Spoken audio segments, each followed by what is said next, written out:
Okay, so this part is going to be the combination part of the RX-Zeromaru and the Armed Armor Hitori. So I'm doing this separately because I do not want the entire review to be like 13 minutes long or stuff. So let's just get right into the business. So first of all, of course, remove the scarf. And I actually like it better without the scarf. And then just basically push the entire SD helmet forward and just disengage it and reveal the true head.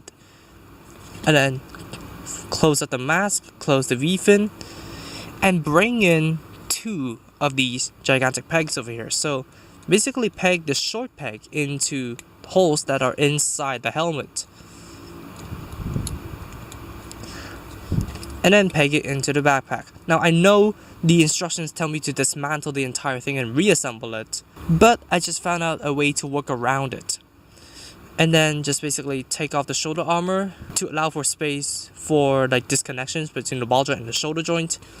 And then take apart these pieces and put them on the opposite shoulder armor.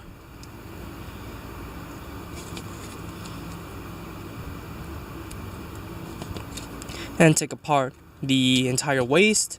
And then they did tell you to take apart the legs from the ball joints, but it is easier to do it like so. And then you need to take apart the feet over here from the actual leg.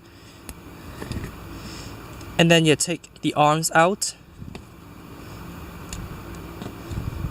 And why not just put on the V-fin now? So that's everything that needs to be dismantled from the actual Gundam. And now for the Armed Armor Hitori, basically just take this and put it on the upper hole over here. Take the fake face off, take the entire waist unit off, take the wings off,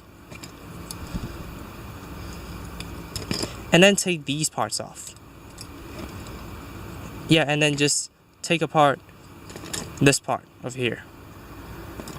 Now we can proceed by combining these two piles of junk into one real mode Gundam. So first of all, we put the fake face on the chest.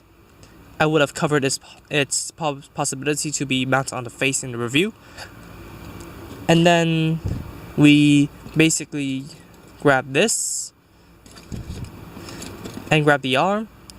And make sure this gigantic hole is facing inwards and the downward slant is facing toward the torso. So this is for the left arm, so let's combine this together and then peg it back on the hole over here and find the piece of armor. Just peg it on the same way as we did with the SD. Same thing for the right arm.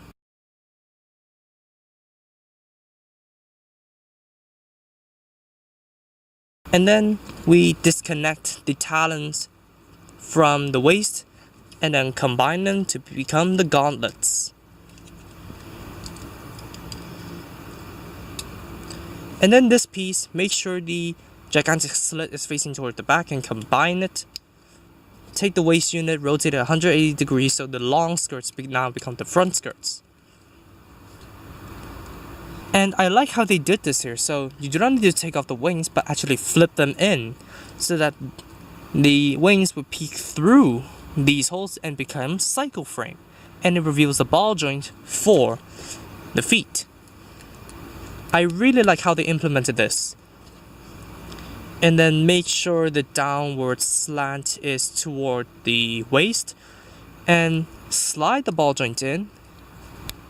And look at here, there's a little peg over here, so you peg that into this little hole over here to lock it down. I didn't do that in the first transformation I did, so that's what made the leg so loose. And then for these pieces over here, yeah, make sure the downward slant is facing toward the waist and slide them on. And plug it onto the body.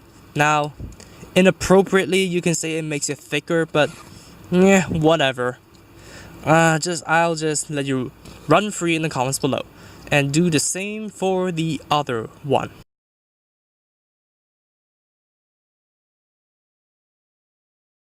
And here you have it. The RX-Zeromaru in Nintodo mode.